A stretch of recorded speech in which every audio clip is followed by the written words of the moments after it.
Good morning Bharat. आप देख रहे हो लैंड भारत और आज हम अपना विचार रखेंगे एक महत्वपूर्ण सब्जेक्ट पर।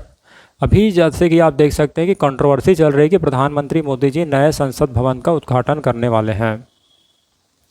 इसमें पक्ष का यह कहना है कि वो हमारे संसद दल के बहुमत दल के नेता होते हैं, मेजॉरिटी पार्टी के, तो इस वजह से वो कर सकते हैं। और कुछ सालों पहले कांग्रेस पार्टी में भी श्रीमती इंदिरा गांधी जी ने भी एक उद्घाटन किया था, तो उसकी दलील दे रहे हैं। जबकि विपक्ष का ये कहना है कि संवैधानिक प्रमुख राष्ट्रपति होता है तो राष्ट्रपति को करना चाहिए, इसीलिए बहुत सारे दल बाइकआउट कर रहे हैं। इसमें आम आदमी की क्या राय हो सकती है, इस पर हम बात चर्चा करेंगे। तो इस पे बहुत सारे कंट्रोवर्शियल पक्ष विपक्ष के दोनों तरफ से बयान चल रहे हैं। और फिर यहाँ पर जो उद्घाटन का समारोह का जो वर्चस्व होना चाहिए था वो थोड़ा कम होता जा रहा है। लेकिन यहाँ पर जो होना है वो तो होगा ही, क्योंकि सब कुछ सरकार के हाथ में होता है। लेकिन यहाँ पर हमको अपने मन से ना किसी के पक्ष में, ना ही एक पार्टी सरकार के पक्ष में रहते हुए, ना ही विपक्ष में रहते हुए, हम एक नई सोच रखेंगे कि हमारी एक आम आदमी की, जो आम जनता है, उसकी सोच क्या हो सकती है। सबसे पहली बात है कि हालांकि वो बहुमत दल के नेता है इसलिए वो कर सकते हैं, लेकिन यहाँ पर ये सोचने वाली बात है कि राष्ट्रपति जो है वो संविधान का प्रमुख तो होता ही है वास्तव में। क्योंकि आप देखे होंगे कि राज्यसभा में सभापति प्रमुख होता है, लोकसभा में लोकसभा अध्यक्ष प्रमुख होता है, लेकिन जब ज्वाइंट सेशन होता है उस समय राष्ट्रपति ही वहाँ पर भाषण देते हैं समय समय पर। चाहे वो बजट का इनॉग्रेशन हो, चाहे नई लोकसभा का प्रथम बैठक हो, सब पर राष्ट्रपति जी को कभी कभी बुलाया जाता है। मतलब वो संवैधानिक प्रमुख होते हैं। और अगर लोकसभा और राज्यसभा से भी कोई बिल पास होता है तो वो फाइनली सिग्नेचर के लिए राष्ट्रपति के पास जाता है। तो अगर देखें तो एक लोकसभा जो डेमोक्रेटिक पार्टी है उस फैमिली के हेड जो हो जाएंगे वो हमारे राष्ट्रपति होंगे।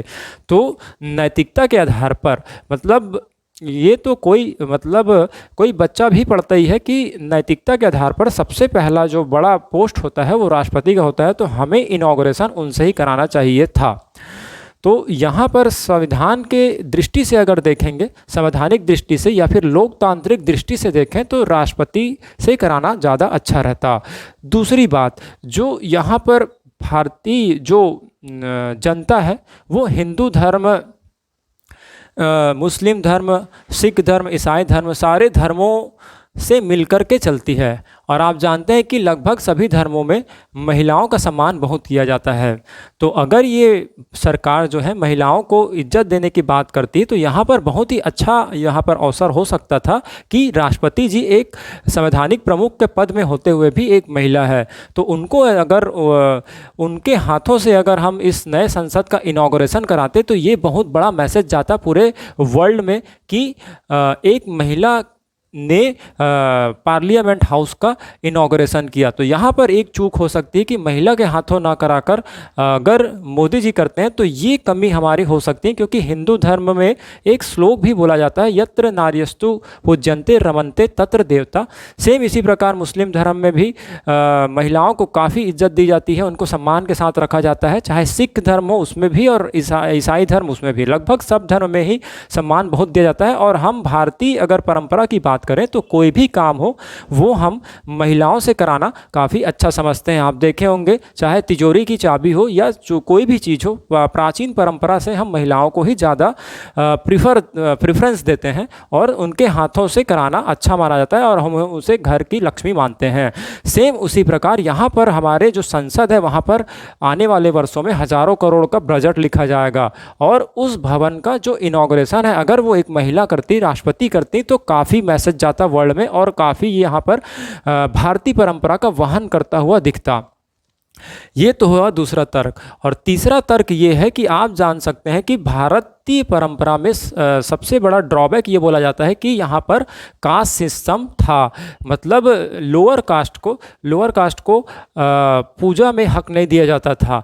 और लोग बाबा साहब अम्बेडकर ने भी संविधान बनाया ताकि जो लोअर कास्ट अपर कास्ट ये भेदभाव ख़त्म हो सके। गांधी जी और जो सारे हमारे सरदार वल्लभ भाई पटेल और सारे जितने भी स्वतंत्रता सेनानी और स्वतंत्रता में जिन्होंने योगदान दिया उनका यही सपना था कि ये upper caste lower lower caste को ख़त्म किया जाए। तो यहाँ पर जैसे जैसे समय बीत रहा है और यहाँ पर धीरे धीरे हम देख भी रहे हैं कि अब जो कास्ट सिस्टम है वो धीरे धीरे कम हो रहा है। तो यहाँ पर जो राष्ट्रपति जी हैं वो अभी भी लोअर कास्ट से आती हैं। तो यहाँ पर लोअर कास्ट से आते हुए अगर वो इतने बड़े भवन का इनॉग्रेशन करती तो पूरे वर्ल्ड में, पूरे भारत को, पूरे भारतीय जनता को एक संदेश जाता कि अब कास्ट का सिस्टम पूरा गैप भर चुका है।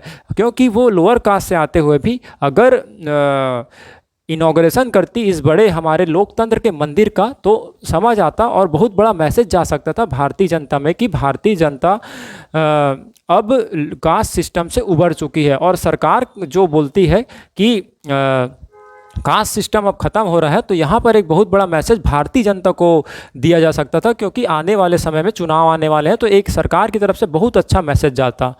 बहरहाल अभी तो जो बहुमत दल के नेता होने के कारण मोदी जी ही कर रहे हैं उद्घाटन इसका, तो हमारे देश को थोड़ी खुशी होनी चाहिए। लेकिन अगर राष्ट्रपति जी करती तो तीन तीन तर्कों के साथ, सबसे पहली बात तो वो संवैधानिक प्रमुख है, दूसरी बात होती कि वो महिला है, और तीसरी बात होती कि वो लोअर कास्ट से हैं। तो तीन फैक्टर उनके साथ होते और तीनों से अगर वो इनॉग्रेशन करती तो एक बहुत बड़ा मैसेज जाता। लेकिन यहाँ पर प्रधानमंत्री जी कर रहे हैं, तो हम यहाँ पर अपना विचार ही रख सकते हैं। हम किसी को आदेश या ऑर्डर नहीं बोल सकते, केवल हम अपना विचार रख सकते हैं।